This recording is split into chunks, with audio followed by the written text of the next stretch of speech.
السلام عليكم ورحمة الله تعالى وبركاته. وعشر كيني طبناد جرافيك ديسينكا iyo anigoo ah casiraadan casharkeennan tobnaad waxaynu ku dhigan doonaa insha allahu tacaala stiikarkan qaabka loo sameeyo inagoo markaasi ka dhigi doona insha allahu tacaala dhowr baarti ka samayn doona insha allah oo dhowr cashar oo googoosa ka dhigi doona si aynu markaasi usoo koobno oo aanu qofku ku caajisin dhanka timeka. insha allah waxaan samayn doonaa haddii alla ka dhigo inaan marka hore dhisno shaybiskii warabka la gelinayay oo waxa weeye halkan kaaga muuqda waxa weeye aynu qaabka u qalqaloocin doono. stiikarkan aynu dhisaynaa waxa uu ka kooban yahay laba qaybood oo ah qayb waxa weeye shaybkii aynu hore usoo baranay ee waxa weeye aynu warabka gelinaynay oo laba qaybood oo kala hooseysa ah iyo markaasi saddex goobo oo goobooyinkii aynu soo baranay ee sawirada lasoo dhexgelinayay iyo qayb saddexaad oo markaasi ah qoraal ama magaca waxa weeye boardka markaasi. haddaba inagoo insha allahu tacaala stiikarkan samaynayna sida ugu fudud ee markaasi aynu ku samayn karnana u raacayna ayaa waxaynu samayn doonaa insha allah stiikarkan waxaynu dhisaynaa casharkeennan tobnaad aynu ku dhisi doonaa qaybaha warabiska lagelinayay ee waxa weeye shaybiska ayaynu marka hore ku dhisaynaa. casharka kale ama baartiga kale ee ku xiga waxaynu ku samayn doonaa goobooyinkan iyo markaasi sawirada inaynu soo gelino. haddaba si aynu warqadda usoo furano cad waxaan tegi doonaa file kadib new ayaan tegi doonaa isla markaana halkan board ayaan ku qoran doonaa ama magacan baan ku qoran doonaa. warqaduna halkan international paper bay tahay halkana waa warqadda A4ta. sidoo kale colorka mooganin waa RGB color. okay ayaan leeyahay. kadib intaas markay dhamaato layerskan tago waxaan tegi doonaa insha allah inaan soo yarweyniyo control iyo plus anigoo ku dhufanaya ama control intaan qabto plus tana la dhacaya. waxaan samayn doonaa insha allah markaasi inaan marka hore ku sameeyo qaybtan warabka loo yaqaano ee ay ku fadhiyaan ama qaybtan oo kale inaan sameeyo isla markaana sawir soo geliyo sidoo kale mar kale sameeyo intaa in leego kale. waxaan samayn doonaa insha allah inaan tago halkan kadibna rectangle toolkan ayaa lagu sameeyaa aan soo qaato kadib aan halkaa kaga soo qabto aan sidaa ugu dhereeriyo. sidaa markaan ugu dhereeriyo sidii caadadaynoo ahayd wuxuu leeyahay halkan markaad shaybkii aad halkaa ku dhereeriso wuxuu leeyahay qayb loo yaqaano stroga waaynu ka xidhi doonaa. qaybta filkana color ayaynu siin doonaa. kadib markaanu sidaan idhaahno inaynu warab gelino ayaynu u baahannahay sidaas isagoo ah inaynu warab gelino waxaan tegi doonaa intaan saa u dooranno qaybta edit ku qoran tahay kadib transform ayaynu ka tegi doonaa inagoo markaasi kasii tegi doono warab. kadib markaasi warabkaasi wuxuu inoo saamaxaya inaynu jiidi karno shaygaasi sid allaaleysaynu doonno inaanu qalqaloocin karno oo waxa weeye aynu istaba marmarin karno. qaabka markaan u qalqaloocino waxaan samayn doonaa insha allah inaan markaasi aan halkan iskaga reebo ama tigtan yar ku dhufto.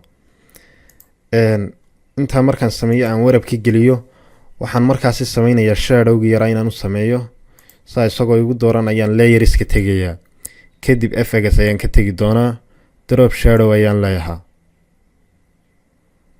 shadowgiina qaabka markaan ugu sameeyo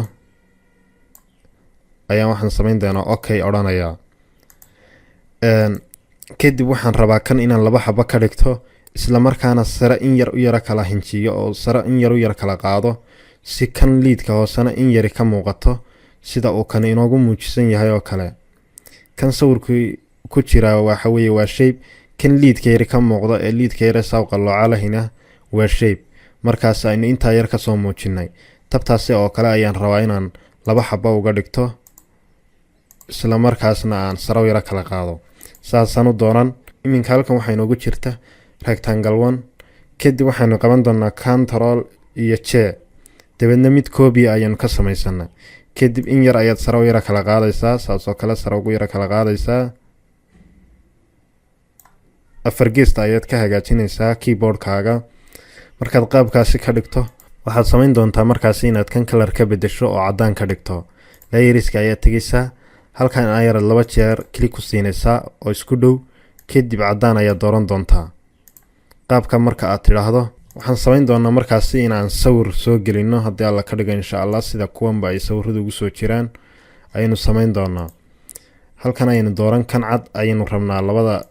layer kan mooyo hoose kan hoose waa ka greenka kan sarna waa ka cad kan cad ayaynu rabnaa inaan sawirka soo gelino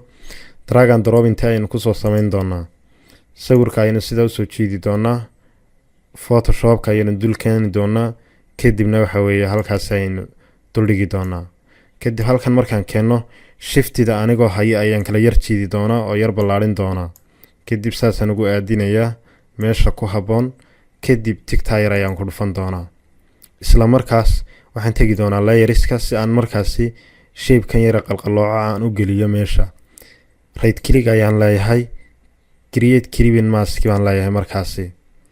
intaasi markaan dhameeyay waxaan rabaa intan in leeg oo kale inaan sameeyo oo halkan ku sameeyay iyadana haddii alla ka dhigo insha Allah kan laftigiisa awood waan u leeyahay inaan waxa weeye intaan hal group iskaga dhigo markaasi aan iyagana sameeyo bal kan laftigiisa aan copy ka qaadano intaan group ka wada dhigno sidan ayaan tagi doonaa intani waxay ka kooban tahay labadaasi markaasi shape iyo sawirkaasi kan intaan doorto ayaan control aan haya kana dooranaya weli control anigoo haya ayaan kana dooranaya saddexdiiba marka sidaan u doorto ayaan soo daraagarayn kadib folderkaasi ayaan dul keeni doonaa hal folder ayaa lagu wada shubi doonaa markaas waxa yaraanaya layeriskii farabadnaa markay layeriskaagu farabataan ayaa loo isticmaalaa groupskan iyo markaad rabto intii islehba inaad isku gruubayso oo groups kaga dhigto kadib markaan groupkaas kaga dhigo intan ayaan rabaa inaan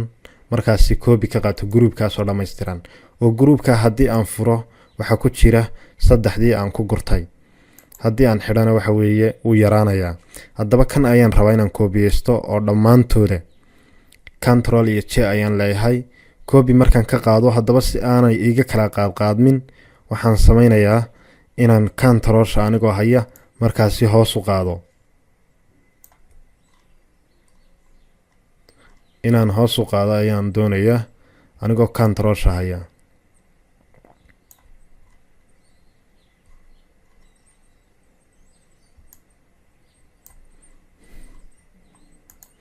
markaan intaa keeno waxaan rabaa haddaba si uu liidkii yaraaye sare u soo baxo kan baa soo sareeya labadan kan koobiga ayaa soo sareeya inaan kan koobiga hoos mariyo kan aan ka soo koobiyeystay kan hore oo aan kan soo hoos mariyo kan uu sareeya ayaan doonayaa kan baan qaadayaa waan kor marin doonaa marka bulugeer xagga sare uu ku qoro ayaad sii dayn doontaa kadib qaabkaasi ay isu soo dul iman doonaan insha Allah intaasi markaanu diyaarsanay waxaanu samayn doonaa insha Allah markaasi koobooyinka inaynu ku soo aroorino oo sawirada markaasi soo dhexgelino haddaba kan aynu horta sawir ka bedelo oo sawir kala gashano waxaan tagi doonaa halkan kadibna waxaan furi doonaa layer kan uu ku jiro ayaan furi doonaa sawirkii ayaan markaasi ka dhiliidi doonaa kan sare intaan doorto ayaan sawirada halka yaaleen tagi doonaa insha Allah kadibna waxaan samayn doonaa inaan kan soo daraagareeyo soo qaato halkan dul keeno isla markaasna aan shiftida anigoo haya sawirkii yar ballaadhiyo waliba sawirkii aan yar ballaadhiyo marka aan yar ballaadhiyo si aan haddaba u dhexgeliyo inaan layeriskii tagaa sawirkii aan idhaahdaa right click kadib create creeping mask aan idhaahdaa qaabkaasi ayaan waxa weeye u dhexgeliyey oo kaas